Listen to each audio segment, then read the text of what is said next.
শিখান, নগদ শিখান। এটা আপনাদের সন্তান, এখন শিখাবেন আখলাক।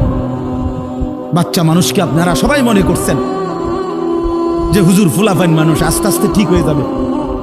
আরে মিয়া, ফেলে রাখলে, ছেড়ে দিলে অযত্নে লোহা মাটির উপরে মাটি হয়ে যায়।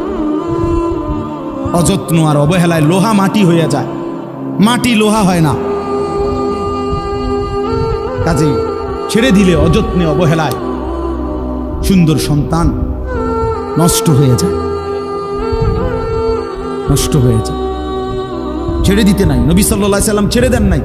5 বছরের বাচ্চাকে তিনি আখলাক শিখাইছেন, 10 বছরের বাচ্চাকে নবীজি আখলাক শিখাইছেন, হাদিসে আছে।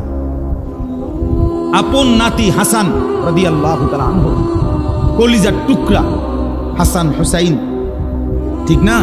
নবীজি সাল্লাল্লাহু আলাইহি সাল্লামের প্রিয় নাতি। নবীজি বলতেন, হুমা রাইহানাতাই ফিদ দুনিয়া, হাসান হুসাইন আমার দুনিয়ার 2টা ফুল। রাইহানাত মানে মানুষ যেমন ফুল থেকে ঘ্রাণ নেয়, আমি রাসূল আমার এই 2 নাতি থেকে আমার ঘ্রাণ নেই। এত প্রিয় ছিলেন।